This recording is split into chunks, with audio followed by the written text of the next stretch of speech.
Hey, we are live, and it's Saturday morning, about 7:24, and this is the 5 a.m. Mester Scrum Show. So we're 2 hours later, but it is Saturday. I'm changing out my earpiece, so I don't get any. Hopefully, it makes it a little better. So that when I have the microphone right here, it's not all the surrounding stuff. I don't know. Maybe it does. Maybe it doesn't. We should do some empirical testing to see if it does. Validation. Anyway, the 5 a.m. Mester Scrum Show.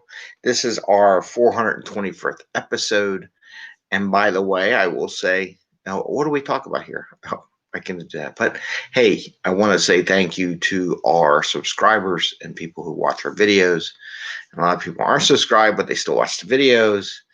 And we have over 13,000 subscribers, which is pretty cool. Yay! And over 13 million views on the channel. So there's a lot of views out there. It's a little stuff. We do little small videos, so it's fun. And we talk about Scrum and Agile, which I normally have my banner there, but I took it down. I was cleaning up. Of course, I get pop-ups. What's that? We talk about Scrum and Agile. I'm Greg Mester, Scrum Master and Agile Coach, 5 a.m. Mester Scrum. We get up early because theoretically, if I get up early, nobody else is awake in the morning. I can get some stuff done. I can film the show and we can move on. And we do it so that you can have fun on the weekends, right? We do it so you can build value to the customer without working 60, 80 hours a day, without becoming a factory, and have a little fun along the way. So many people want to have no fun and work, and you can have some fun. You got to have fun when you work. I mean, and then if you really work longer hours, but if you had fun at it, then it's fun. It's not work, right? It's a different mentality, different aspect of it. Some people take enjoyment out of doing the work and doing that. So 2 things I want to talk about today. I did share a article that triggered some thoughts in my head, because there were some questions the other day. I talked about velocity. Someone said what velocity was, and I said, really not that, and kind of where that would go. There was a Medium article by Martin, and I'm going to mess this name up, Dalman, Dalmijn. The one thing I don't like about the Medium articles that get posted, they don't put who wrote the article in the little tag. You would think they would include that in the when they share the link. It'd be nice to have who actually wrote the article too. So I want to give credit. The only sad part about the article, it makes me wonder sometimes, and I watch stuff, is that there is a picture that they use in the article, and the picture is from that free stock stuff, right? And here's my question. Are we listening to people that never worked in Scrum and Agile before? Because I don't know about you all, but I have pictures. I try to, and for myself, from a career perspective or mentoring perspective, even sharing with teams, building decks and sharing stuff, I'm always taking pictures of stuff. Nothing that is like company sensitive. If there was anything someone could read, I usually highlight it out so you can't read anything in the images. But you don't even have your own pictures of Agile and Scrum, and you want to talk about velocity in the article? I don't know. It's just a dig, They had to go find some stock footage to put it in there in the article. Maybe it's the publisher. Maybe that's what it is. But I'm like, really? Still have your own? Anyway. So my recommendation for any Scrum Master, anybody in Scrum, or any job, any career, take pictures as you go. There are a lot of people who don't ever do that. I've been taking pictures as I go since the dawn of time back in 1990 when I was working projects. Just to give an idea to my bosses what we actually do, because otherwise they have no clue what we do as people. So I take a picture and show them a picture in a presentation. Look, this is what we did this weekend. So that's something I just thought about. It's just a pet peeve about these articles sometimes. Ooh, just hit the camera. Sorry about that. Okay, what are the 2 topics I want to talk? Oh, and we are probably going to do Coke thing tomorrow. So we're going to try using the magnets in the Coke. We'll try that experiment because Olivia will be around. So we'll do that when she's here visiting, because she wants to do a TikTok. She wants to do a show. So we'll bring her in. I'm going to talk about empirical data and how much time is spent right? Because we talked that if you read the velocity article, companies obsessed with velocity. And I got my little notes, what I write down here, what I want to talk about on the show. So I want to talk about Empirical, figuring out how much time is spent maintaining code. Okay, they have a big article about velocity, putting new features, and they talk about what it takes to maintain code. And I'm going to give you a different twist on measuring velocity in the empirical data there, as far as providing more capability to produce more features. And then talk about velocity obsession, right? About acceleration. That the article talks about the obsession with acceleration. Why is your team an acceleration? And I'm going to give you a different twist on how I look at acceleration, which is different from others, to be frankly honest. Okay, empirical data. I like to track velocity. I like to track velocity growing for a team. Why do I do that? Do I say, hey, you can push more features through? That's not why I do it, to be honest with you. That is an ancillary benefit of getting the teams quicker, faster, better, doing twice as much work and half the time, right? It's funny. Someone asked me about that the other day. What books would you recommend if you were speaking? I go, how about this one? And you know what's funny? They didn't know what book that was. That's kind of, if you're in a Scrum business or Agile business, you haven't read that book, that's like one of the, just why we do Scrum and Agile, right? So it's very important you read that book. And don't take it the gospel, but it's good perspective. Why do I do it? So I ask a question. Hey, Michael. Yo, how are you doing today? Got a comment on our board. Hopefully it'll be good. Because here's what my question is. It's not a question of getting better and put more feature. It's a question of, that's the next one. Sorry, I got them switched, but why don't we go there? So the obsession with Dartle. Why do I look at acceleration? I'm flipping my topics around. I have them in the wrong order. I don't grade them for doing more. I say, okay, cool, your velocity is getting better. What are you retrospecting on? How are you improving to make the team better? And the reason why I ask, because then I want to see if they're really just playing with the numbers. I want to see how they're improving their overall productivity of the team.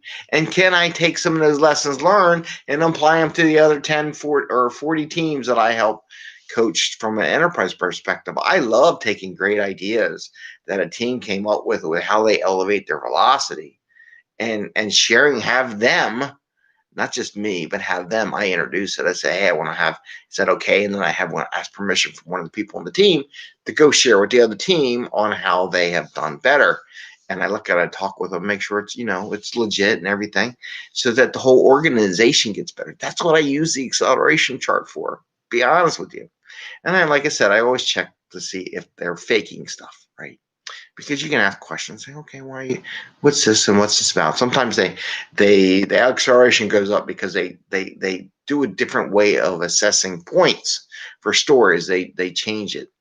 And then you just want to make sure that it's really the same work. They just change the way they're tracking points. And then you ask them why, right? What changed? What made you as a team think that this would work? And can you tell me a little bit about it, right? And that's how you learn. You learn from people.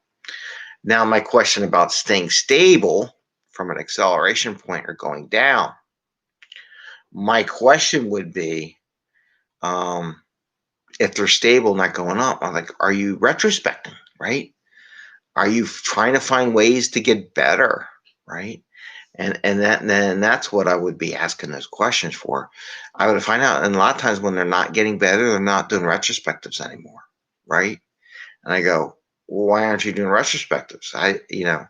That's how you improve your process.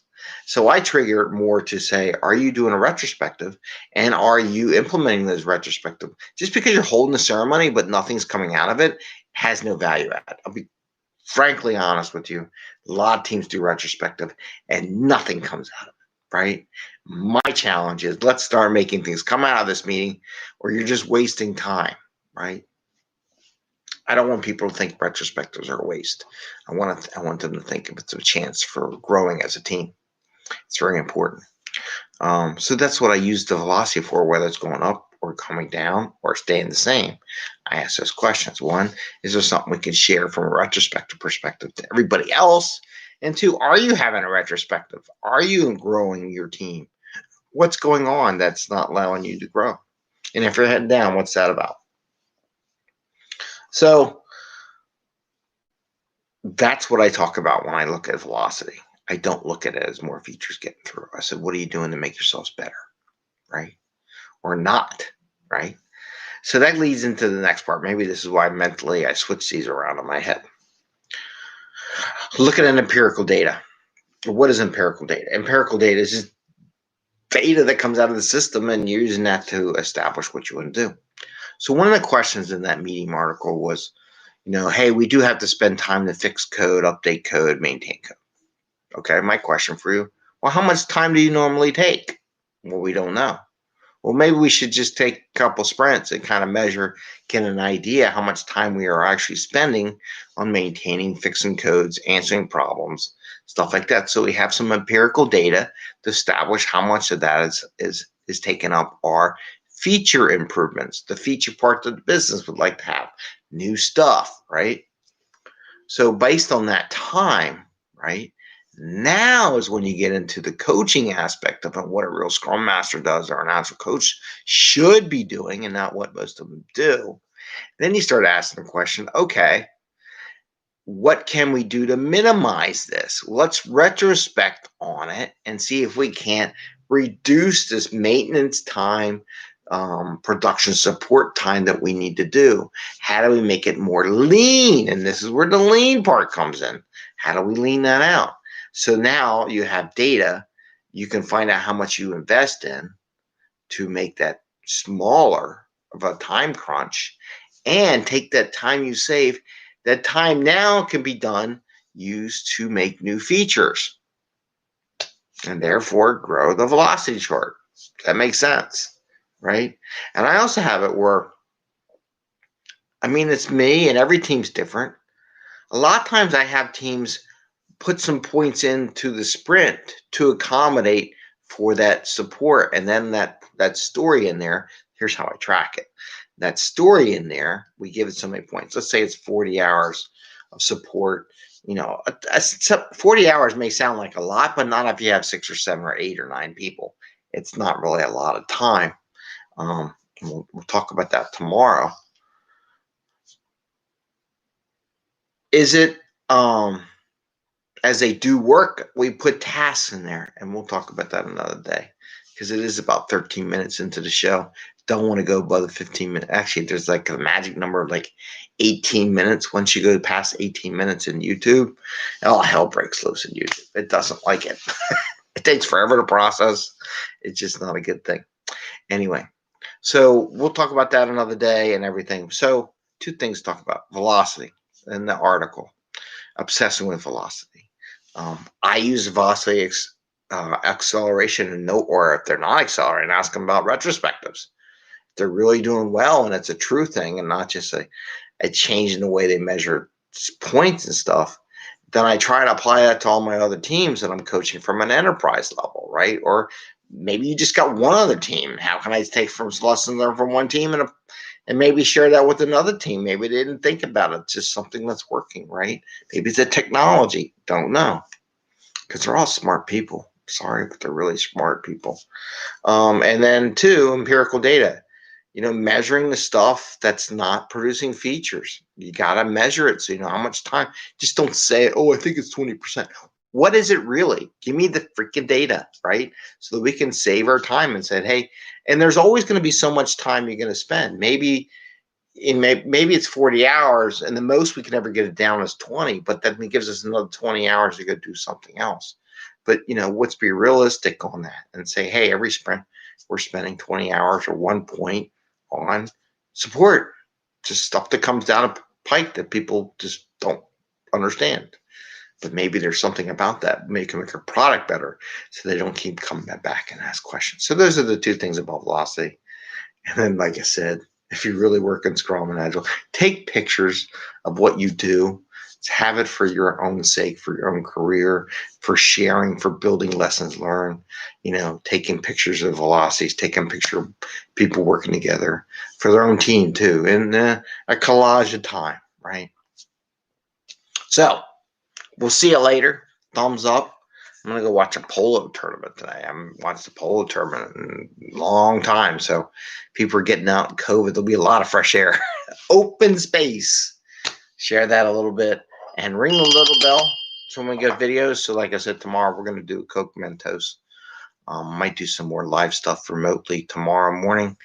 And we'll see how it goes. With that, I say happy Scrumming, happy Saturday or happy Sunday, depending on where you are in the world. And we'll see you tomorrow. We do it every day. Again, this was our 421st episode. And I want to thank the 13,000 subscribers we have. And for helping us 13 million views. I don't think I would have envisioned that. So a lot has to do with Eddie and our little experiments and the fun stuff we do too. All work, no play is no fun. Take care. Have a great day. Enjoy. Take some time off. Enjoy the world. Bye.